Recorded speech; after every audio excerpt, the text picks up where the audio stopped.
Welcome back. Now, power cuts are not just affecting home life, but even the public's interface with official machinery. And what's worse, work comes to a complete standstill in some places like the RTO offices even. Shweta Rao brings you more.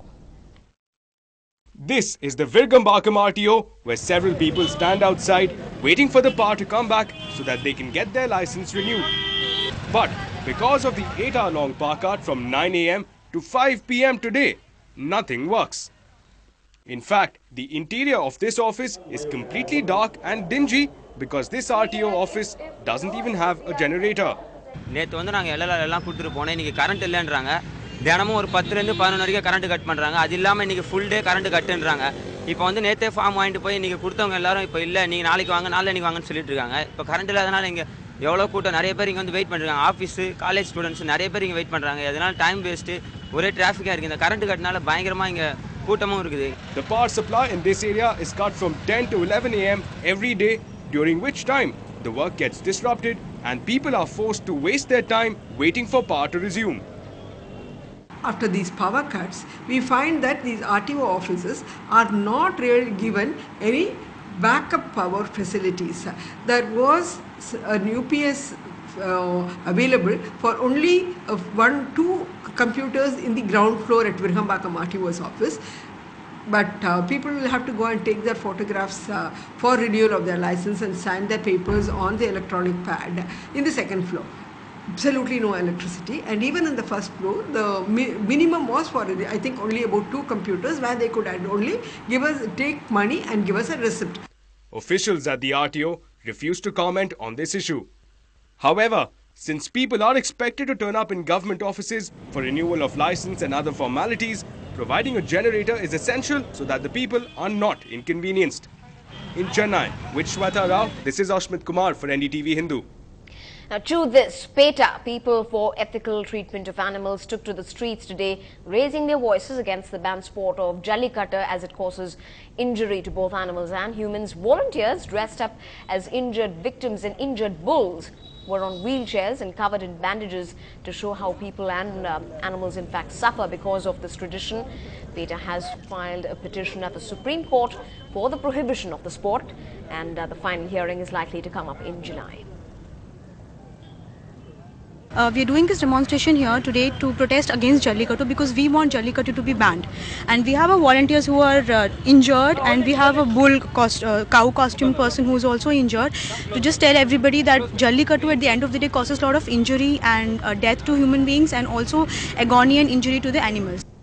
Moving on. Now, most children love to play cops and robbers, and if you are naturally inclined towards solving puzzles, police work may just be the career for you. Most police officers aspire to be a positive role model for youngsters these days, and on our Know Your Cop series today, we introduce you to one who is no different. Our crime reporter Salim caught up with Mr. Ashwin Kotnis, the Deputy Police Commissioner of Chennai's Puliyanthope.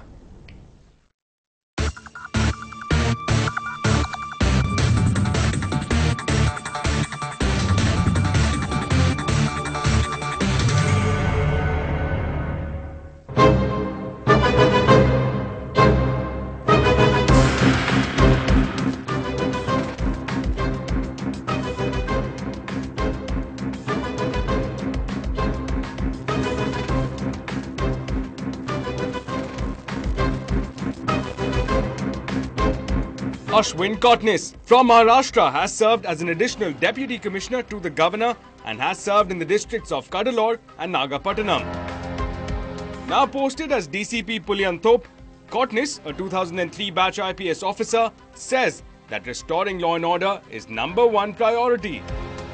According to me, 99% of the people we should assume they are nice people and we deal with them decently. And the 1% who need to be escorted aside, they must be escorted aside with the firmness that is required. Everybody listen, listen, listen. Make way for the king. Everybody listen, listen, listen. Just watch the way he's gonna swing. Every evening, you cannot miss this top cop going on the rounds and keeping criminals and his own staff on their toes. 11 gangs have been known to be active in Puliyanthope, but Kotnis says that he has come up with plans to deal with these hardcore criminals. And this is one cop who never seems to be out of control. Personally, I'm a very sober-tempered person, but I mean, otherwise it's very high pressure in the sense it demands a lot of time on you. From the time I wake up in the morning, I start my daily situation report to the night 11 o'clock when I go back. And even then, I may keep on getting, maybe getting calls. In the afternoon, there is an incident and suddenly I will have to rush.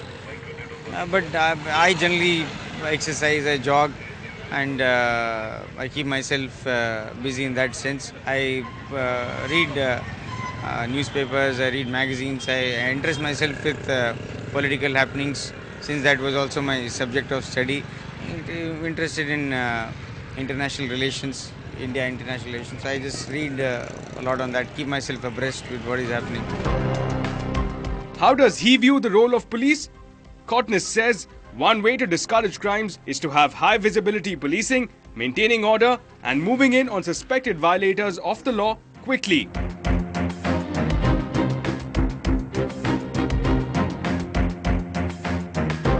Hopes are running high that this young officer will be instrumental in bringing down organized crime and chain snatching cases in Puliandog district.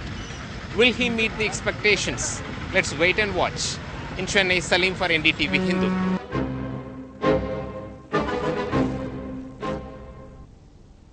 So meet your cop and the top man in khaki from your area on this series as we continue profiling some of the top cops on this series right here on Ndtv-Hindu. When we come back, meet the Royals flaunt their summer style at this season's tennis bash.